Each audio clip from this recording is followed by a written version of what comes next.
The title of this episode is a little silly when you think about it. Underrated isn't even a judgment call on the quality of the work itself. It's basically a proclamation that not enough people like this episode, and while I know that feeling, it's not the most interesting discussion to have. But I also know that there's more pony content out there than any one person can hold in their mind at any one time, and some good stuff sometimes slips through the cracks. The most interesting thing about this video is that I can't even guarantee that every episode on this list is good. Just that there are some fun, interesting, or well-made bits in these episodes that I don't hear people talk about quite as much. And here's the cool part. Because I've only been in the fandom for 6 years, the vibes I get surrounding audience reactions to these episodes is entirely restricted to old blog posts and word of mouth. So there's a pretty good chance that I'm off about how the fandom feels about a few of these episodes. Let me know where I missed the mark. I love hearing people's viewpoints. This episode is mainly my excuse to talk about episodes I don't normally get to talk about. Season 1 was one of the easier seasons to pick an underrated episode from. Fandom activity online was at a fever pitch, and so I have a pretty darn good understanding of early fandom's thoughts on the matter. On top of that, early series Friendship is Magic wasn't a show that took many risks or big thematic swings, so there weren't a lot of opportunities for the fandom to take issue with any particular story in this batch. Most of these episodes are either stone cold classics or unremarkable outings, but one of these episodes stuck out to me in particular. In Feeling Pinky Keen, Twilight struggles to reconcile her sense of logic and reason with Ponyville's superstitious belief in Pinky's pinky sense, her vague, seemingly supernatural ability to predict future events based on various twitches she gets. There's a very fun dynamic between Pinky and Twilight in this episode. A battle between does not care and cares way too much. There's something inherently really funny to me about Pinky hooked up to a half-dozen biometric scanners while Twilight continues to try to make sense of her friend. While Twi can come off as pretty snobby in this one, it's dressed up really well in that Looney Tunes slapstick energy that defined much of the first season while the show found its identity. There's a monster attack, and it also has the introduction of the best character in the series, Bath Time Vibe King. This was also my season 1 pick because when I ranked every episode of Friendship is Magic a few years ago, I kept coming across discussions regarding whether a show like Friendship is Magic should be penning episodes with pro-religious themes like this one, which what? This is one of the early fandom takes that I just don't agree with. I don't know just how prevalent an opinion this was, but the idea was that Feeling Pinky Keen was promoting superstition and faith-based reasoning over a logical or scientific outlook. This hyper-specific reading feels a little too on the nose, especially when you realize the precedent for this type of episode. A lot of shows throughout the history of television have done this episode plot, where 2 or more characters have an episode-long argument about whether it's good to be superstitious. There's occasionally a mean-spirited version of this trope in more mean-spirited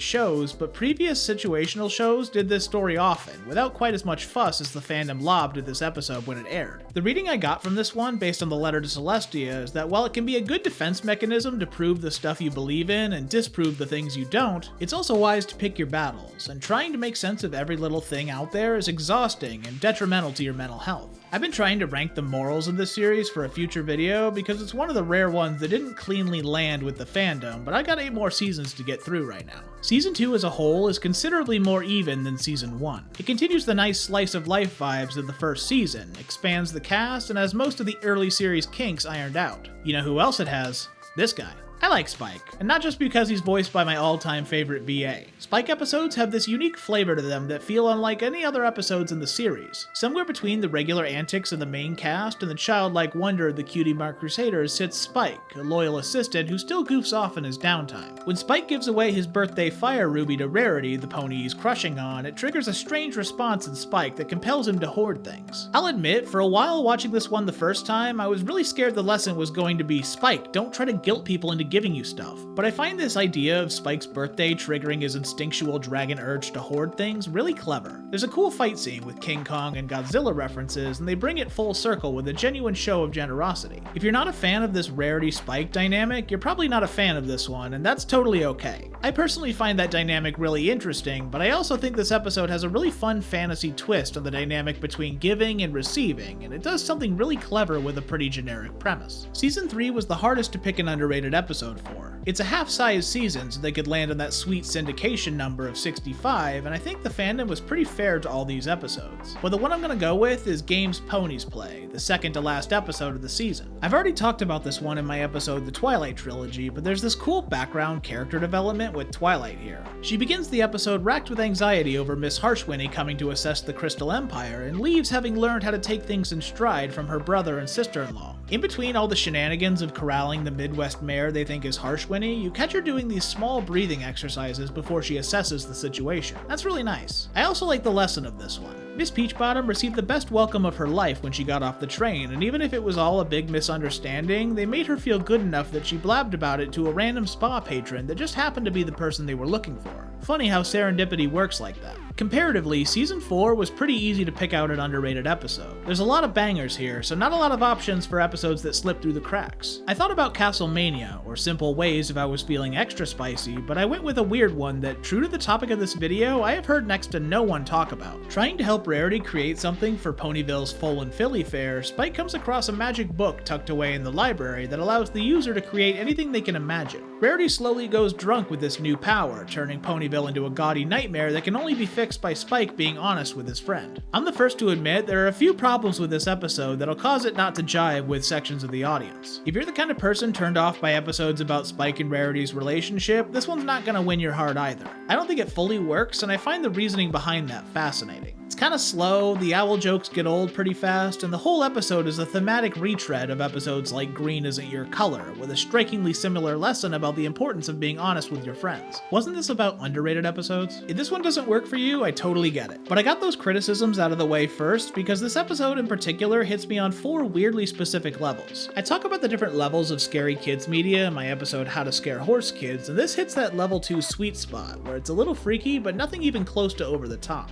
I was a big fan of Goosebumps as a kid, and this plotline about a book with evil powers feels right out of something R.L. Stine would have written. Big fan of The Secret Bookcase. I especially love this event horizon near the end of the episode, when the spirit of the book metastasizes to Rarity's brain, about to use her as a host with 3 minutes left to go in the episode. One of my all-time favorite MLP jokes is this one about Fluttershy guiding a bird out of an impossible-to-navigate bird mansion after it got hit by Rarity's creativity beam. This episode also gives the spotlight to a character that I find really endearing. This isn't the first Spike episode in this list, and it won't be the last. It's one of only a few episodes to attempt to address the unresolved power imbalance between Spike and Rarity. In an effort not to upset the mare he's been crushing on since the first episode, Spike refuses to speak up against Rarity's increasingly flashy design decisions. She said I'm her favorite dragon. His inability to attempt to level that power imbalance actively makes the situation worse, and that makes this episode one of the only times the show attempts to comment on this relationship. My favorite reading, though, is that this entire episode is a metaphor for the creative process. Rarity is a creative being, and she's compelled to make things, art block be damned. As a creative myself, I empathize with that problem. This is incorporated into the show's greater theme in a really interesting way. Creativity can be a form of singular expression, but it can also be a communal effort. Several of my episodes have had their scripts sent through a quick tidying up pass by either my wife or my friend Mike. My video on my wife's favorite character had so much input from her in the writing stage that she could practically have received her own writer credit. The episode is still mine, but often leaning on your friends for support can create something more polished than an individual effort. It's also about the dangers of ignoring criticism. The longer Spike refuses to provide guardrail criticism for Rarity's reign of terror, the worse her revisions are for the people of Ponyville. You've been changing things, but you haven't been making them better.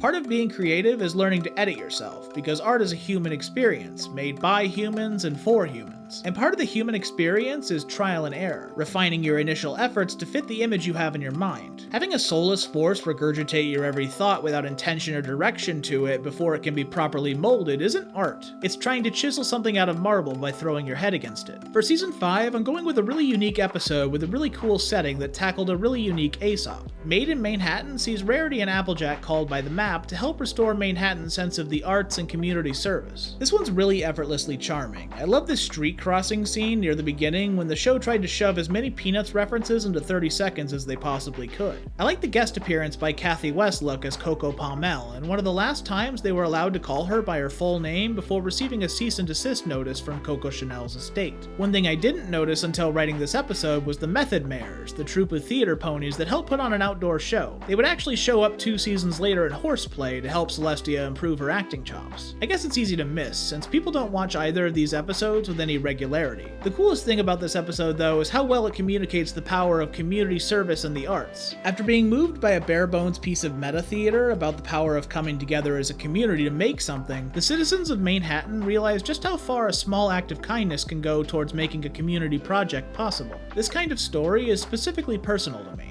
I met my wife in our high school theater troupe. We did 4 plays together, all of which were directed by our school's theater director, Quinn. Quinn was our charity kind heart. I didn't realize until I graduated just how much she was keeping our theater program alive. After she retired, our student body came together to continue putting on shows in her memory. She showed our school and the students within just how easy it is to be a part of something, a lesson that made this episode hit doubly hard. Season 6's pick for underrated episode is a complete lock, and it's been that way for as long as I can remember. I'm sure I've talked about this before, but just in case, here's the premise. PPOV follows Twilight's attempts to reconcile Applejack, Rarity, and Pinkie Pie after a shipwreck at sea leaves all 3 of them unwilling to speak to one another. Twilight struggles to put the pieces together when all 3 accounts of the accident are filled with conflicting information and strawmare representations of each of the friends. This episode is a textbook Rashomon, a storytelling device where multiple unreliable narrators provide conflicting accounts of an event. It was named after the 1950 film Rashomon, where 4 different characters attempted to explain how a samurai died in the forest, but tons of shows have done episodes riffing on this concept. My first and most vivid experience with this kind of story is Once Upon an Ed, the episode of Ed, Edd and Eddy where the Eds give conflicting accounts of how they came to be stuck in Johnny's wall. I like this one because it's such a straightforward telling of this kind of story. I totally get if you don't love this episode, but the major complaint I keep hearing about it confuses me somewhat. The big thorn for people seems to be that the girls are acting out of character. The 3 girls involved in this shipwreck have been friends for 6 seasons now, and they shouldn't be struggling this hard to communicate with one another. I don't know that they are. All 3 of the girls are unreliable narrators who just experienced a traumatic event. The embellished details and story discrepancies are a feature of the Rashomon,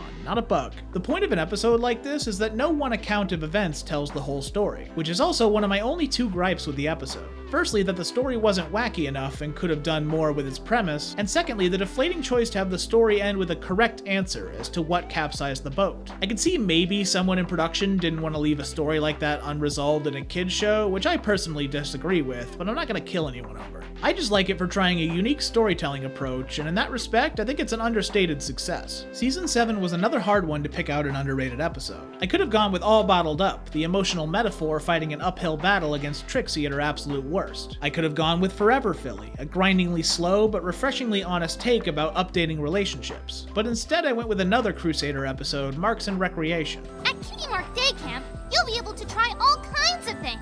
The Cutie Mark Crusaders' attempts at hosting a blank flank Cutie Mark Day Camp are hijacked by a kid brother of the Wonderbolts and his singular mission not to get a cutie mark of his own. This episode gets huge points from me for a couple of reasons. After obtaining cutie marks in Season 5, the Crusaders were left quite literally directionless. That's a large narrative force suddenly left without a heading to point towards, which is why I'm extremely impressed by stories that redirect their character goals in a new direction. That's also why you'll see me shower praise towards On Your Marks and other episodes like it. I also adore episodes that pull on the philosophical strings of the conventions of the universe. If you come at it in good faith, there's some interesting ideas to be tackled about cutie marks. What sort of hell is someone living in where they're encouraged to search for their singular true passion, but have to stop once they find it? That's a really interesting question with a really interesting answer that I could dedicate an entire episode to one day. I also love Rumble's plans to escape getting a bad cutie mark by doing absolutely nothing all day, which goes over about as well as a kid who threatens to run away from home and actually does it. Finding a calling you weren't expecting can be scary,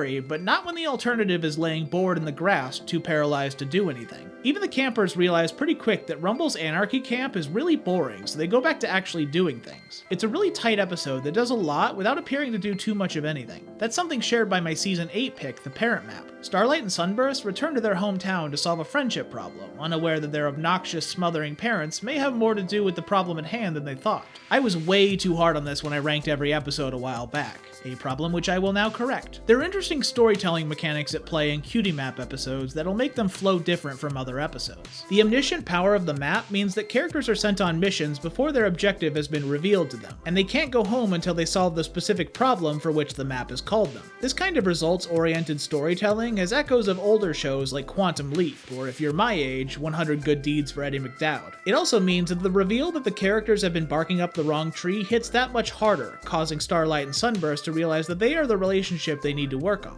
I hate both of these parents so much, and I mean that as the deepest of compliments. For the longest time, Starlight and Sunburst have tried to have the best of both worlds by refusing to ever go home to their parents. All of the benefits with none of the drawbacks. A lot of us can relate to having one or both of these types of helicopter parents. The mom that needles you to browbeat your boss for a promotion, and the bug-trapped dad who coddles you past the point of being able to breathe. These are two sides of the same coin, and neither of them are doing our main characters any favors, but that's something even I struggled with. I'm fully grown now, but how I interact with my mom as an adult is completely different from how I interacted with her as a kid. You can be friends with your parents, it just takes effort. But before we leave, I'm also in love with the false problem that they tried to solve in the first half of the episode. My wife works for the city, and all day she talks to both of these kinds of people. Those that want our city to expand, grow, and accommodate a new world, and the kinds that want to foster and preserve what we have. That dynamic could have made a super dry, super interesting episode on its own, but I really like that dichotomy. People don't talk a lot about Season 9 anyway, so I pretty much had free reign when it comes to this final season. For this one, I'm gonna send you off with one final Spike episode for the road. Rarity, what are you doing here? Well, I realize it's late, or rather early, but I have a surprise, and I just couldn't wait to share it. I'm pretty positive that of every episode on this list, this is the one that I probably have to work the hardest to get people on board with. Dragon Dropped has all the same lopsided Spike and rarity issues that plagued my picks from seasons 2 and 4, and that dynamic is going to be a no-sell for a few of you. However, I'd argue that this is maybe the only episode that moves the needle towards Rarity understanding that she isn't automatically entitled to Spike's time. It's a rough 20 minutes to get there, and Spike deserves better, but we do get there, with less than 10 episodes to spare. At least Tabitha's got good comedic chops, so we're not left sitting here for 22 minutes feeling sorry for Dragon Boy. And if you're into Spike, you're probably a fan of Gabby too, and there's a lot of her in this. I like this late game attempt to round out Spike's friend circle. It's really nice. I never said all these episodes were good, but it was a really fun writing exercise to be able to talk about some less notable episodes that fall between the cracks. Speaking of which, would anybody be interested in me doing occasional smaller review videos that go over a single episode of the franchise? It would allow me to keep my schedule up while working on larger, highly requested topics, and I actually really enjoy doing stuff like this. Until next time, I'm some horse on the internet. Thanks for watching.